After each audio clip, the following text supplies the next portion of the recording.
The Red-Headed League, by Arthur Conan Doyle. I had called upon my friend, Mr. Sherlock Holmes, one day in the autumn of last year, and found him in deep conversation with a very stout, florid-faced, elderly gentleman with fiery red hair. With an apology for my intrusion, I was about to withdraw when Holmes pulled me abruptly into the room and closed the door behind me. "You could not possibly have come at a better time, my dear Watson," he said, cordially. "I was afraid that you were engaged." "So I am. Very much so." "Then I can wait in the next room." "Not at all. This gentleman, Mr. Wilson, has been my partner and helper in many of my most successful cases, and I have no doubt that he will be of the utmost use to me in yours also." The stout gentleman half rose from his chair and gave a bob of greeting with a quick little questioning glance from his small, fat-encircled eyes. "Try the settee," said Holmes, relapsing into his armchair and putting his fingertips together, as was his custom when in judicial moods. "I know, my dear Watson, that you share my love of all that is bizarre and outside the conventions and humdrum routine of everyday life. You have shown your relish for it by the enthusiasm which has prompted you to chronicle and, if you will excuse my saying so, somewhat to embellish so many of my own little adventures." "Your cases have indeed been of the greatest interest to me," I observed. "You will remember that I remarked the other day, just before we went into the very simple problem presented by Miss Mary Sutherland, that for strange effects and extraordinary combinations we must go to life itself, which is always far more daring than any effort of the imagination." A proposition which I took the liberty of doubting. "You did, Doctor. But nonetheless you must come round to my view, for otherwise I shall keep on piling fact upon fact on you, until your reason breaks down under them and acknowledges me to be right. Now, Mr. Jabez Wilson here has been good enough to call upon me this morning, and to begin a narrative which promises to be one of the most singular which I have listened to for some time. You have heard me remark that the strangest and most unique things are very often connected not with the larger, but with the smaller crimes, and occasionally, indeed, where there is room for doubt whether any positive crime has been committed. As far as I have heard, it is impossible for me to say whether the present case is an instance of crime or not, but the course of events is certainly among the most singular that I have ever listened to. Perhaps, Mr. Wilson, you would have the great kindness to recommence your narrative.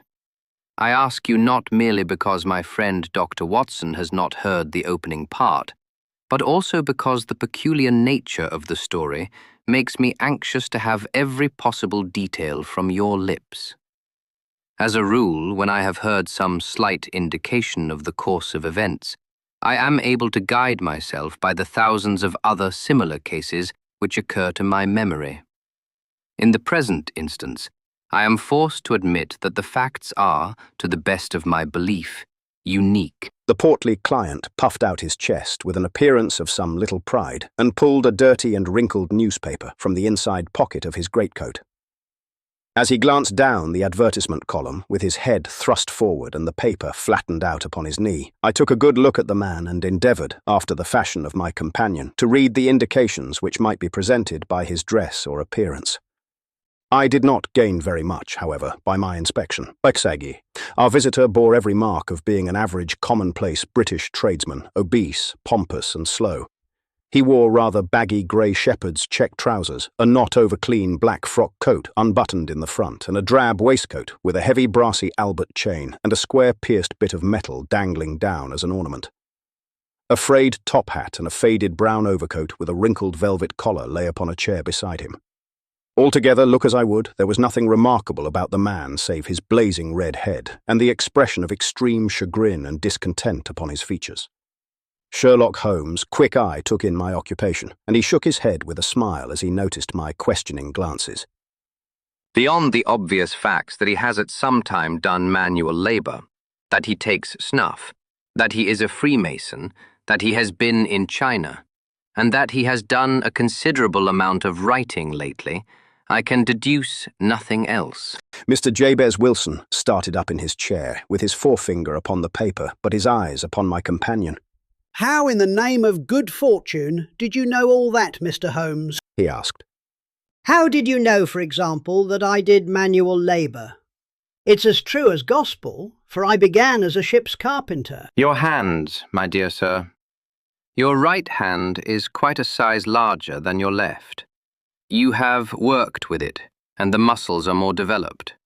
Well, the snuff then, and the Freemasonry. I won't insult your intelligence by telling you how I read that, especially as, rather against the strict rules of your order, you use an arc and compass breastpin. Ah, of course, I forgot that. But the writing. What else can be indicated by that right cuff so very shiny for 5 inches, and the left one with the smooth patch near the elbow where you rested upon the desk? Well, but China. The fish that you have tattooed immediately above your right wrist could only have been done in China. I have made a small study of tattoo marks, and have even contributed to the literature of the subject. That trick of staining the fish's scales of a delicate pink is quite peculiar to China. When, in addition, I see a Chinese coin hanging from your watch chain, the matter becomes even more simple. Mr. Jabez Wilson laughed heavily. Well, I never, said he. I thought at first that you had done something clever, but I see that there was nothing in it after all. I begin to think, Watson, said Holmes. But I make a mistake in explaining. Omne ignotum pro magnifico, you know, and my poor little reputation, such as it is, will suffer shipwreck if I am so candid.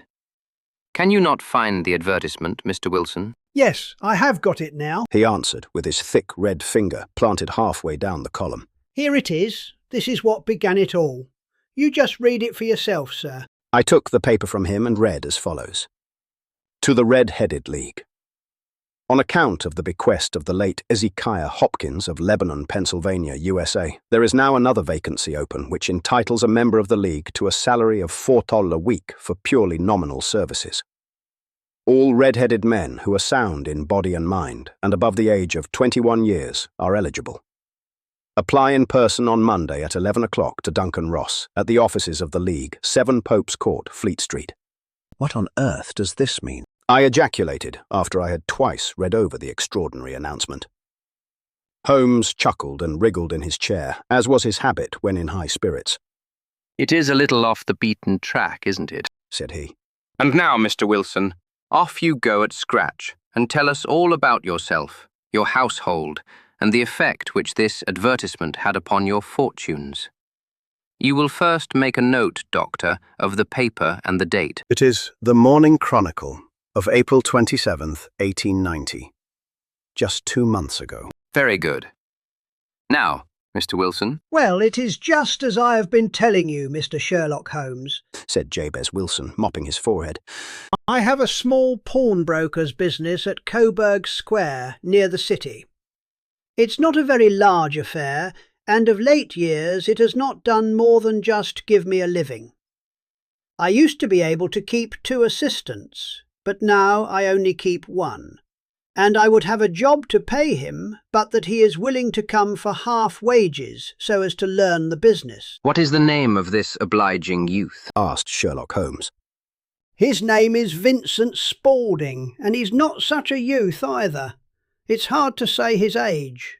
I should not wish a smarter assistant, Mr. Holmes, and I know very well that he could better himself and earn twice what I am able to give him. But, after all, if he is satisfied, why should I put ideas in his head? Why, indeed. You seem most fortunate in having an employé who comes under the full market price. It is not a common experience among employers in this age. I don't know that your assistant is not as remarkable as your advertisement. Oh, he has his faults too, said Mr. Wilson. Never was such a fellow for photography. Snapping away with a camera when he ought to be improving his mind, and then diving down into the cellar like a rabbit into its hole to develop his pictures. That is his main fault, but on the whole he's a good worker. There's no vice in him. He is still with you, I presume? Yes, sir. He and a girl of 14, who does a bit of simple cooking and keeps the place clean. That's all I have in the house, for I'm a widower and never had any family. We live very quietly, sir, the 3 of us. and we keep a roof over our heads and pay our debts, if we do nothing more. The first thing that put us out was that advertisement. Spaulding, he came down into the office just this day 8 weeks, with this very paper in his hand, and he says, "I wish to the Lord, Mr. Wilson, that I was a red-headed man." "Why that?" I asks. "Why," says he, "here's another vacancy on the League of the Red-Headed Men. It's worth quite a little fortune to any man who gets it, and I understand that there are more vacancies than there are men, so that the trustees are at their wits' end what to do with the money. If my hair would only change colour, here's a nice little crib all ready for me to step into."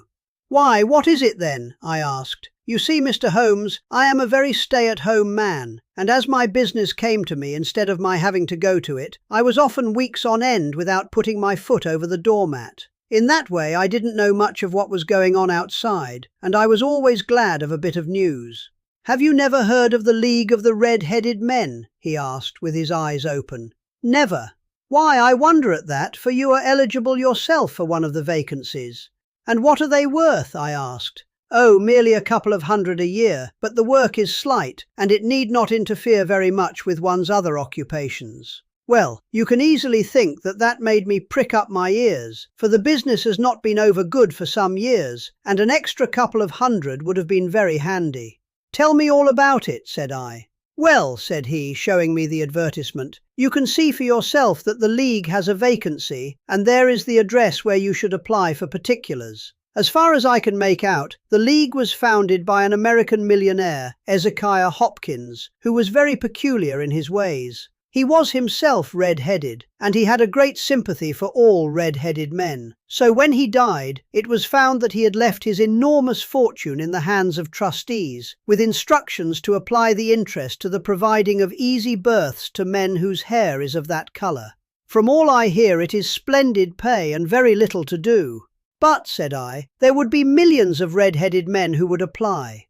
"Not so many as you might think," he answered. "You see, it is really confined to Londoners and to grown men. This American had started from London when he was young, and he wanted to do the old town a good turn. Then again, I have heard it is no use your applying if your hair is light red, or dark red, or anything but real bright, blazing, fiery red. Now, if you cared to apply, Mr. Wilson, you would just walk in, but perhaps it would hardly be worth your while to put yourself out of the way for the sake of a few £100.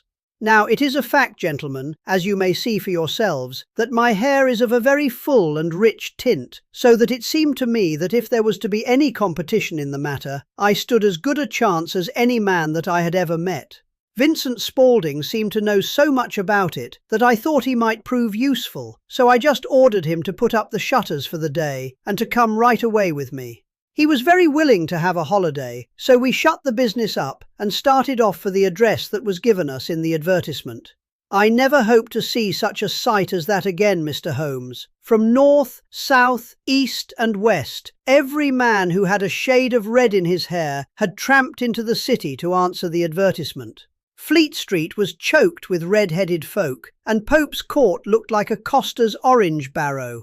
I should not have thought there were so many in the whole country as were brought together by that single advertisement. Every shade of colour they were: straw, lemon, orange, brick, Irish setter, liver, clay. But, as Spaulding said, there were not many who had the real vivid flame-coloured tint. When I saw how many were waiting, I would have given it up in despair, but Spaulding would not hear of it. How he did it I could not imagine, but he pushed and pulled and butted until he got me through the crowd and right up to the steps which led to the office. There was a double stream upon the stair, some going up in hope and some coming back dejected, but we wedged in as well as we could and soon found ourselves in the office. "Your experience has been a most entertaining one," remarked Holmes, as his client paused and refreshed his memory with a huge pinch of snuff.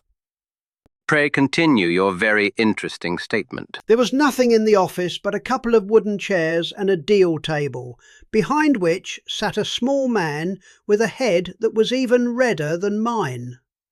He said a few words to each candidate as he came up, and then he always managed to find some fault in them which would disqualify them. Getting a vacancy did not seem to be such a very easy matter after all. However, when our turn came, the little man was much more favourable to me than to any of the others, and he closed the door as we entered so that he might have a private word with us. "This is Mr. Jabez Wilson," said my assistant, "and he is willing to fill a vacancy in the League." "And he is admirably suited for it," the other answered. "He has every requirement. I cannot recall when I have seen anything so fine." He took a step backward, cocked his head on one side, and gazed at my hair until I felt quite bashful. Then suddenly he plunged forward, wrung my hand, and congratulated me warmly on my success. "It would be injustice to hesitate," said he. "You will, however, I am sure, excuse me for taking an obvious precaution."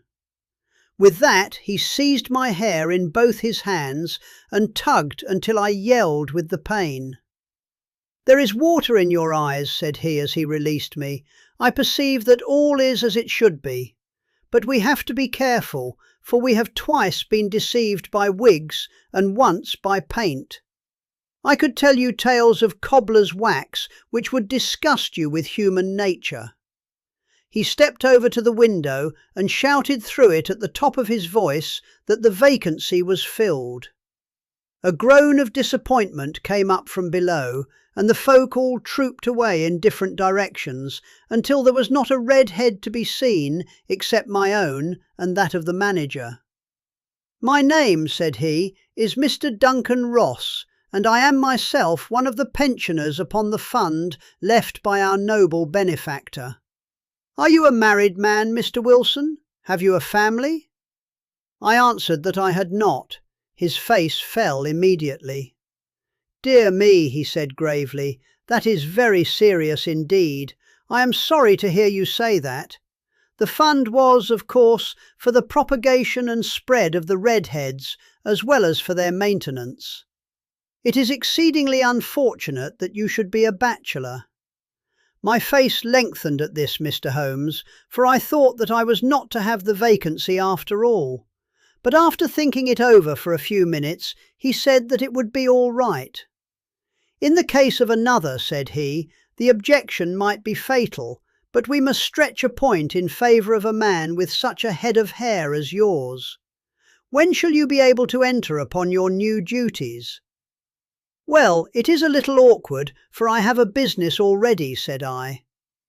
"Oh, never mind about that, Mr. Wilson," said Vincent Spaulding. "I should be able to look after that for you." "What would be the hours?" I asked. 10 to 2. Now, a pawnbroker's business is mostly done of an evening, Mr. Holmes, especially Thursday and Friday evening, which is just before payday. So it would suit me very well to earn a little in the mornings. Besides, I knew that my assistant was a good man and that he would see to anything that turned up. "That would suit me very well," said I. "And the pay?" "Is £4 a week." "And the work?" "Is purely nominal." "What do you call purely nominal?" "Well, you have to be in the office, or at least in the building, the whole time. If you leave, you forfeit your whole position forever. The will is very clear upon that point. You don't comply with the conditions if you budge from the office during that time." "It's only 4 hours a day, and I should not think of leaving," said I. "No excuse will avail," said Mr. Duncan Ross. "Neither sickness nor business nor anything else. There you must stay, or you lose your billet." "And the work?" "Is to copy out the Encyclopaedia Britannica. There is the first volume of it in that press. You must find your own ink, pens and blotting paper, but we provide this table and chair. Will you be ready tomorrow?" "Certainly," I answered. "Then goodbye, Mr. Jabez Wilson, and let me congratulate you once more on the important position which you have been fortunate enough to gain." He bowed me out of the room, and I went home with my assistant, hardly knowing what to say or do. I was so pleased at my own good fortune. Well, I thought over the matter all day, and by evening I was in low spirits again. for I had quite persuaded myself that the whole affair must be some great hoax or fraud, though what its object might be I could not imagine. It seemed altogether past belief that anyone could make such a will, or that they would pay such a sum for doing anything so simple as copying out the Encyclopaedia Britannica. Vincent Spaulding did what he could to cheer me up, but by bedtime I had reasoned myself out of the whole thing. However, in the morning I determined to have a look at it anyhow, so I bought a penny bottle of ink, and with a quill pen and 7 sheets of foolscap paper, I started off for Pope's Court. Well, to my surprise and delight, everything was as right as possible. The table was set out ready for me, and Mr. Duncan Ross was there to see that I got fairly to work. He started me off upon the letter A, and then he left me. But he would drop in from time to see that all was right with me. At 2 o'clock he bade me good day, complimented me upon the amount that I had written, and locked the door of the office after me. This went on day after day, Mr. Holmes, and on Saturday the manager came in and planked down 4 golden sovereigns for my week's work. It was the same next week, and the same the week after. Every morning I was there at 10, and every afternoon I left at 2. By degrees Mr. Duncan Ross took to coming in only once of a morning, and then, after a time, he did not come in at all. Still, of course, I never dared to leave the room for an instant, for I was not sure when he might come, and the billet was such a good one, and suited me so well, that I would not risk the loss of it. 8 weeks passed away like this, and I had written about abbots and archery and armour and architecture and Attica, and hoped with diligence that I might get on to the B's before very long. It cost me something in foolscap, and I had pretty nearly filled a shelf with my writings. And then suddenly the whole business came to an end. To an end? Yes, sir, and no later than this morning. I went to my work as usual at 10 o'clock, but the door was shut and locked, with a little square of cardboard hammered onto the middle of the panel with a tack. Here it is, and you can read for yourself. He held up a piece of white cardboard about the size of a sheet of notepaper. It read in this fashion: "The Red-Headed League is dissolved, October 9th, 1890. Sherlock Holmes and I surveyed this curt announcement and the rueful face behind it until the comical side of the affair so completely overtopped every other consideration that we both burst out into a roar of laughter. I cannot see that there is anything very funny," cried our client, flushing up to the roots of his flaming head. "If you can do nothing better than laugh at me, I can go elsewhere." No, cried Holmes, shoving him back into the chair from which he had half risen. I really wouldn't miss your case for the world. It is most refreshingly unusual. But there is, if you will excuse my saying so, something just a little funny about it. Pray, what steps did you take when you found the card upon the door? I was staggered, sir. I did not know what to do.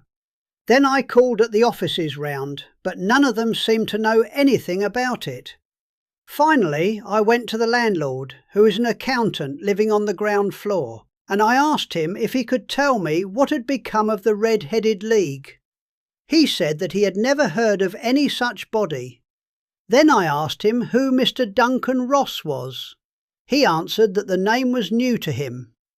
"Well," said I, "the gentleman at number 4. "What, the red-headed man?" "Yes." "Oh," said he, "his name was William Morris. He was a solicitor and was using my room as a temporary convenience until his new premises were ready. He moved out yesterday." "Where could I find him?" "Oh, at his new offices. He did tell me the address. Yes, 17 King Edward Street, near St. Paul's."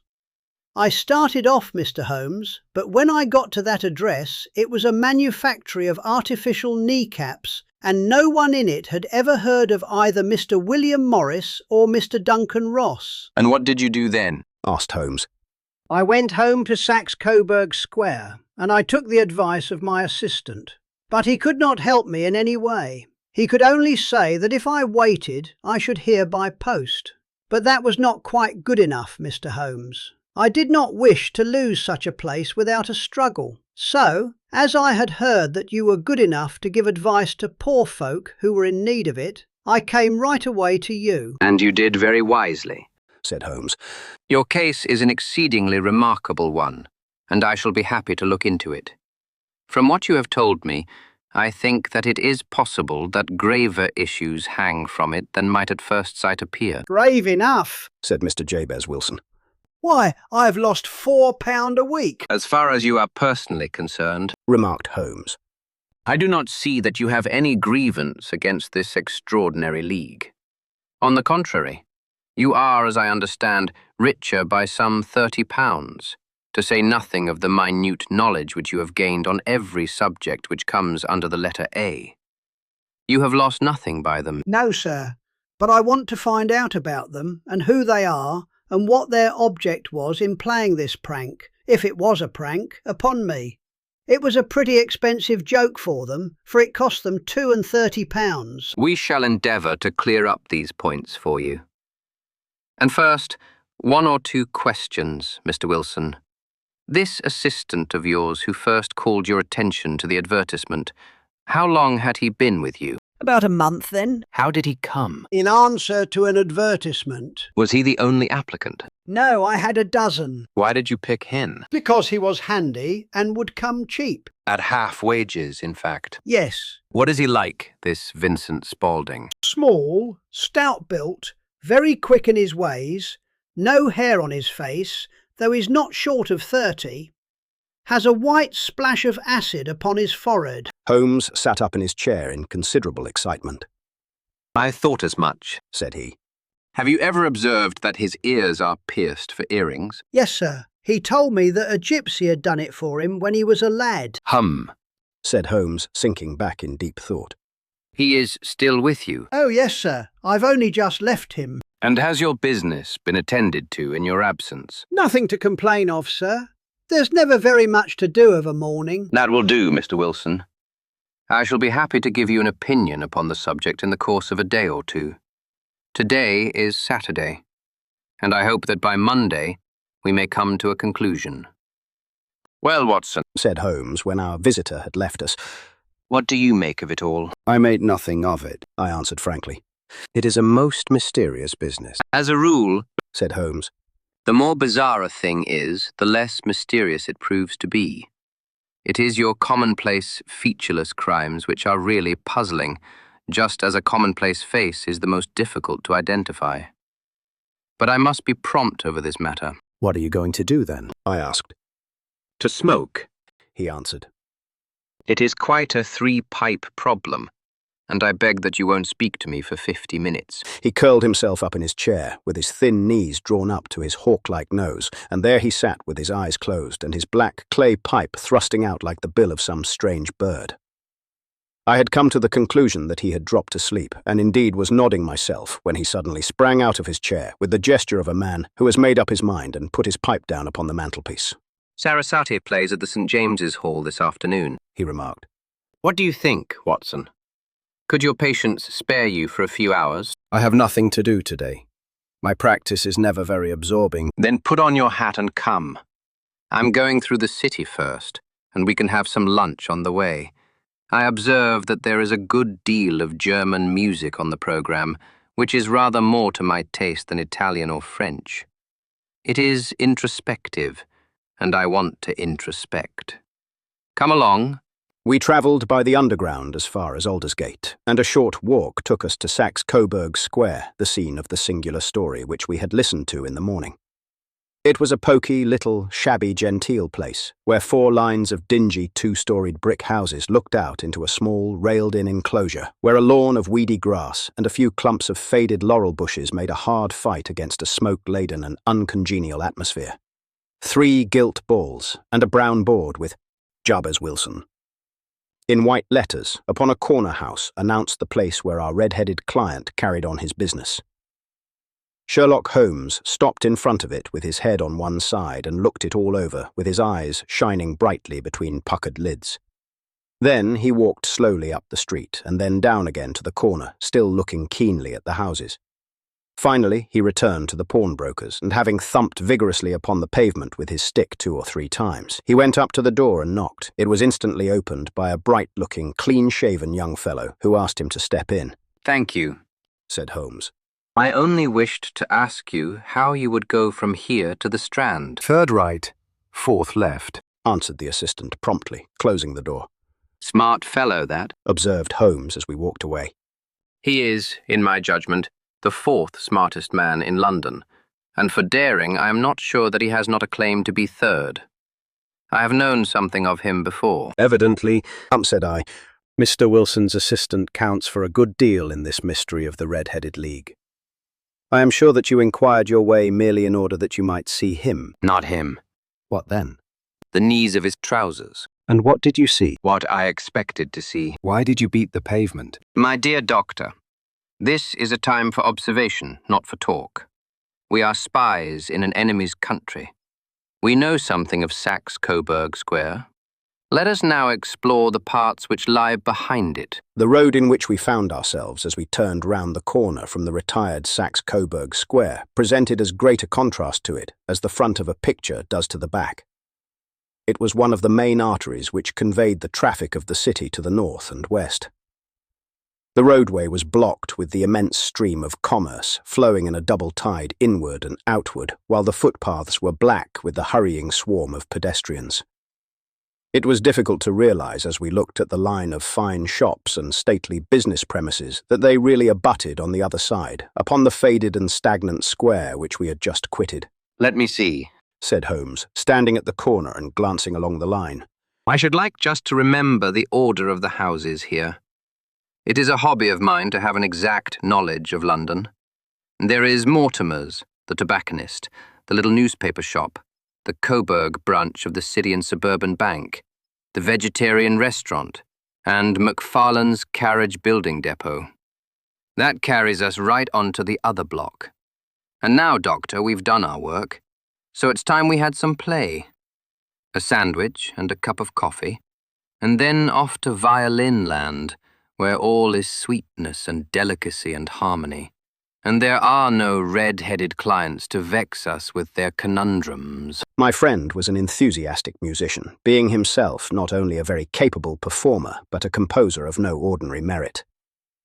All the afternoon he sat in the stalls wrapped in the most perfect happiness, gently waving his long, thin fingers in time to the music, while his gently smiling face and his languid, dreamy eyes were as unlike those of Holmes the sleuth-hound, Holmes the relentless, keen-witted, ready-handed criminal agent, as it was possible to conceive.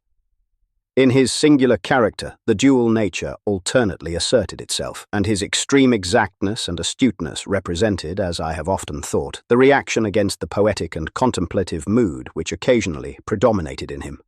The swing of his nature took him from extreme languor to devouring energy, and, as I knew well, he was never so truly formidable as when, for days on end, he had been lounging in his armchair amid his improvisations and his black-letter editions.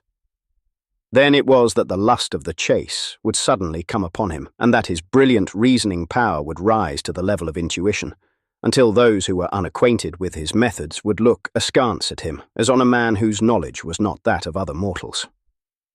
When I saw him that afternoon so enwrapped in the music at St. James's Hall, I felt that an evil time might be coming upon those whom he had set himself to hunt down. "You want to go home, no doubt, Doctor," he remarked as we emerged. "Yes, it would be as well." "And I have some business to do which will take some hours. This business at Coburg Square is serious. "Why serious?" A considerable crime is in contemplation. I have every reason to believe that we shall be in time to stop it. But today, being Saturday, rather complicates matters. I shall want your help tonight." "At what time?" 10 will be early enough." "I shall be at Baker Street at 10. "Very well. And I say, Doctor, there may be some little danger, so kindly put your army revolver in your pocket." He waved his hand, turned on his heel, and disappeared in an instant among the crowd. I trust that I am not more dense than my neighbours, but I was always oppressed with a sense of my own stupidity in my dealings with Sherlock Holmes. Here I had heard what he had heard. I had seen what he had seen, And yet, from his words, it was evident that he saw clearly not only what had happened, but what was about to happen, while to me the whole business was still confused and grotesque. As I drove home to my house in Kensington, I thought over it all. From the extraordinary story of the red-headed copier of the encyclopedia, down to the visit to Saxe-Coburg Square, and the ominous words with which he had parted from me. What was this nocturnal expedition, and why should I go armed? Where were we going, and what were we to do?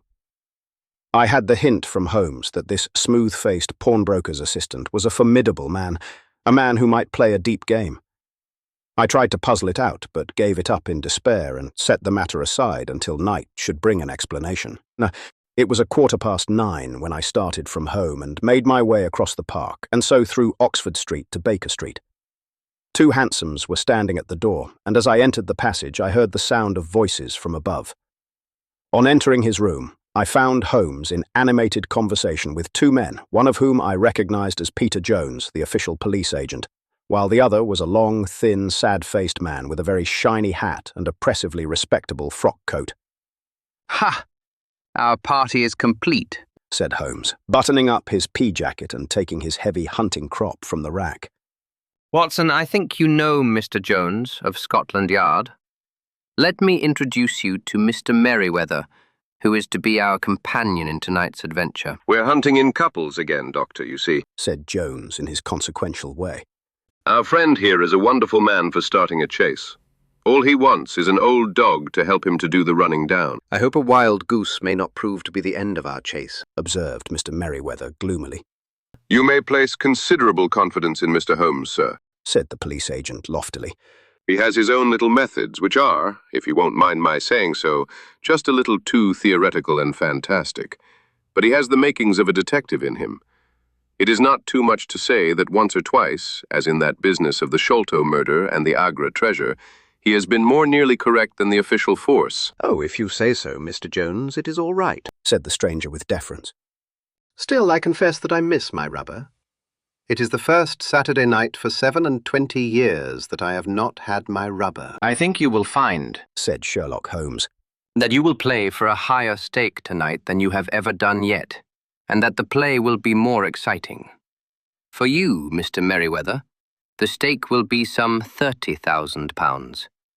And for you, Jones, it will be the man upon whom you wish to lay your hands." "John Clay, the murderer, thief, smasher, and forger. He's a young man, Mr. Merryweather, but he is at the head of his profession, and I would rather have my bracelets on him than on any criminal in London. He's a remarkable man, is young John Clay. His grandfather was a royal duke, and he himself has been to Eton and Oxford. His brain is as cunning as his fingers, and though we meet signs of him at every turn, we never know where to find the man himself. He'll crack a crib in Scotland one week and be raising money to build an orphanage in Cornwall the next. I've been on his track for years and have never set eyes on him yet." I hope that I may have the pleasure of introducing you tonight. I've had 1 or 2 little turns also with Mr. John Clay, and I agree with you that he is at the head of his profession. It is past 10, however, and quite time that we started. If you 2 will take the first hansom, Watson and I will follow in the second." Sherlock Holmes was not very communicative during the long drive and lay back in the cab, humming the tunes which he had heard in the afternoon. We rattled through an endless labyrinth of gas-lit streets until we emerged into Farrington Street. "We are close there now," my friend remarked. "This fellow Merryweather is a bank director, and personally interested in the matter. I thought it as well to have Jones with us also. He is not a bad fellow, though an absolute imbecile in his profession. He has one positive virtue. He is as brave as a bulldog, and as tenacious as a lobster if he gets his claws upon anyone. Here we are, and they are waiting for us." We had reached the same crowded thoroughfare in which we had found ourselves in the morning. Our cabs were dismissed, and following the guidance of Mr. Merryweather, we passed down a narrow passage and through a side door, which he opened for us. Within there was a small corridor, which ended in a very massive iron gate. This also was opened and led down a flight of winding stone steps, which terminated at another formidable gate. Mr. Merriweather stopped to light a lantern and then conducted us down a dark, earth-smelling passage and so, after opening a third door, into a huge vault or cellar, which was piled all round with crates and massive boxes. You are not very vulnerable from above. Holmes remarked as he held up the lantern and gazed about him. Nor from below, said Mr. Merriweather, striking his stick upon the flags which lined the floor. Why, dear me, it sounds quite hollow, he remarked, looking up in surprise. I must really ask you to be a little more quiet, said Holmes severely.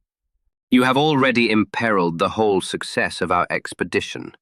Might I beg that you would have the goodness to sit down upon one of those boxes and not to interfere? The solemn Mr. Merriweather perched himself upon a crate with a very injured expression upon his face, while Holmes fell upon his knees upon the floor and, with the lantern and a magnifying lens, began to examine minutely the cracks between the stones.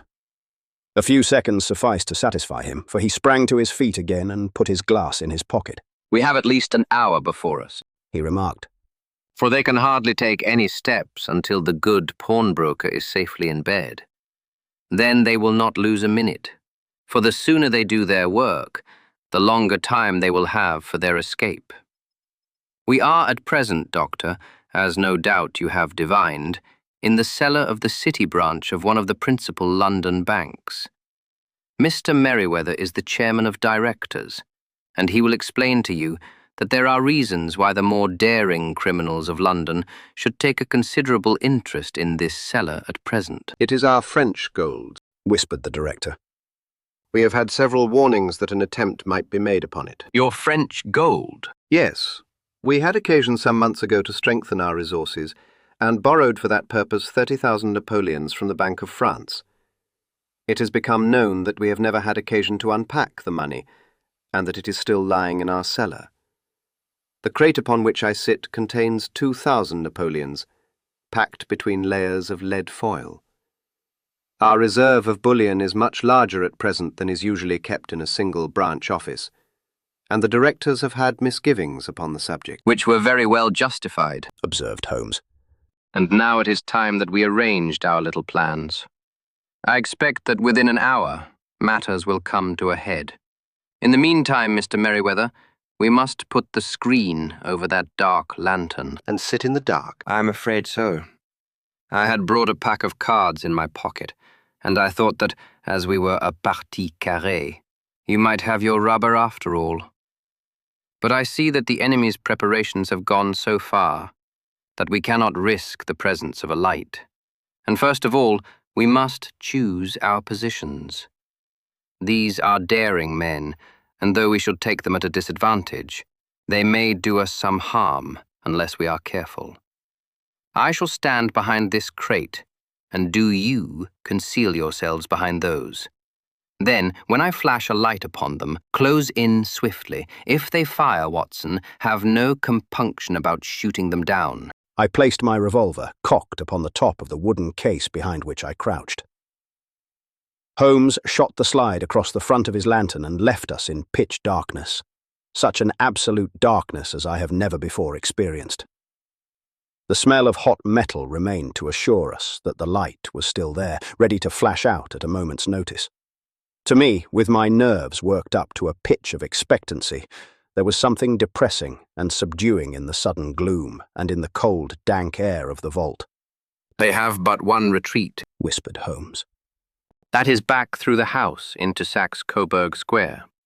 I hope that you have done what I asked you, Jones. I have an inspector and 2 officers waiting at the front door. Then we have stopped all the holes. And now we must be silent and wait. What a time it seemed. From comparing notes afterwards, it was but an hour and a quarter, yet it appeared to me that the night must have almost gone, and the dawn be breaking above us. My limbs were weary and stiff, for I feared to change my position. Yet my nerves were worked up to the highest pitch of tension, and my hearing was so acute that I could not only hear the gentle breathing of my companions, but I could distinguish the deeper, heavier in-breath of the bulky Jones from the thin, sighing note of the bank director. From my position, I could look over the case in the direction of the floor. Suddenly, my eyes caught the glint of a light.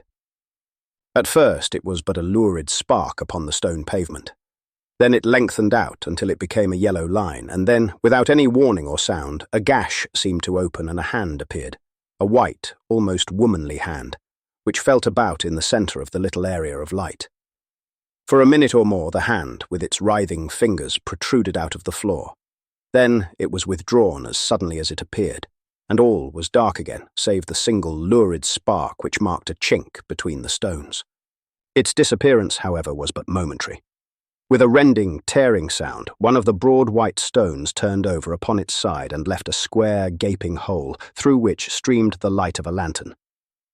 Over the edge there peeped a clean-cut, boyish face, which looked keenly about it and then, with a hand on either side of the aperture, drew itself shoulder-high and waist-high until one knee rested upon the edge. In another instant he stood at the side of the hole and was hauling after him a companion, lithe and small like himself, with a pale face and a shock of very red hair. "It's all clear," he whispered. "Have you the chisel and the bags?" "Great Scott! Jump, Archie, jump, and I'll swing for it!" Sherlock Holmes had sprung out and seized the intruder by the collar. The other dived down the hole, and I heard the sound of rending cloth as Jones clutched at his skirts. The light flashed upon the barrel of a revolver, but Holmes's hunting crop came down on the man's wrist, and the pistol clinked upon the stone floor. "It's no use, John Clay," said Holmes blandly. "You have no chance at all." "So I see," the other answered with the utmost coolness. "I fancy that my pal is all right, though I see you have got his coat-tails." "There are 3 men waiting for him at the door," said Holmes. "Oh, indeed. You seem to have done the thing very completely. I must compliment you." "And I you," Holmes answered. "Your red-headed idea was very new and effective." You'll see your pal again presently, said Jones. He's quicker at climbing down holes than I am. Just hold out while I fix the derbies. "I beg that you will not touch me with your filthy hands," remarked our prisoner, as the handcuffs clattered upon his wrists. "You may not be aware that I have royal blood in my veins. Have the goodness, also, when you address me, always to say, 'Sir,' and 'please.'" All right. said Jones with a stare and a snigger. Well, would you please, sir, march upstairs where we can get a cab to carry your highness to the police station? "That is better," said John Clay serenely. He made a sweeping bow to the 3 of us and walked quietly off in the custody of the detective. "Really, Mr. Holmes, said Mr. Merriweather, as we followed them from the cellar. I do not know how the bank can thank you or repay you. There is no doubt that you have detected and defeated in the most complete manner one of the most determined attempts at bank robbery that have ever come within my experience." "I have had 1 or 2 little scores of my own to settle with Mr. John Clay," said Holmes. "I have been at some small expense over this matter, which I shall expect the bank to refund. But beyond that, I am amply repaid by having had an experience which is in many ways unique, and by hearing the very remarkable narrative of the Red-Headed League. You see, Watson," he explained in the early hours of the morning, as we sat over a glass of whiskey and soda in Baker Street. "it was perfectly obvious from the first that the only possible object of this rather fantastic business of the advertisement of the League and the copying of the encyclopedia must be to get this not over-bright pawnbroker out of the way for a number of hours every day. It was a curious way of managing it, but really, it would be difficult to suggest a better. The method was no doubt suggested to Clay's ingenious mind by the colour of his accomplice's hair. The £4 a week was a lure which must draw him, and what was it to them who were playing for thousands? They put in the advertisement, one rogue has the temporary office, the other rogue incites the man to apply for it, and together they managed to secure his absence every morning in the week. From the time that I heard of the assistant having come for half wages, it was obvious to me that he had some strong motive for securing the situation. But how could you guess what the motive was? Had there been women in the house, I should have suspected a mere vulgar intrigue. That, however, was out of the question. The man's business was a small one, and there was nothing in his house which could account for such elaborate preparations, and such an expenditure as they were at. It must, then, be something out of the house. What could it be? I thought of the assistant's fondness for photography, and his trick of vanishing into the cellar. The cellar. There was the end of this tangled clue. Then I made inquiries as to this mysterious assistant and found that I had to deal with one of the coolest and most daring criminals in London. He was doing something in the cellar, something which took many hours a day for months on end. What could it be once more?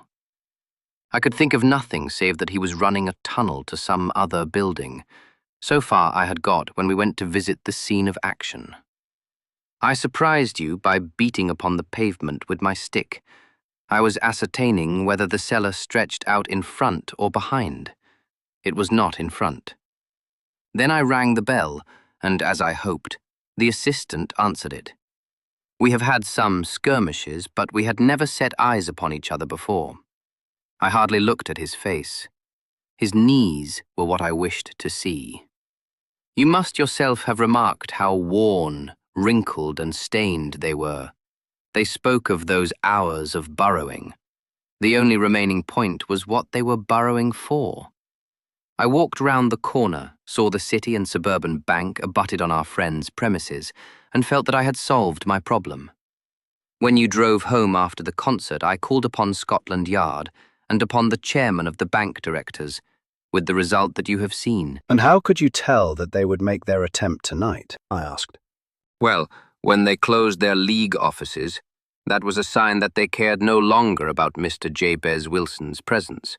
In other words, that they had completed their tunnel. But it was essential that they should use it soon, as it might be discovered, or the bullion might be removed. Saturday would suit them better than any other day, as it would give them 2 days for their escape.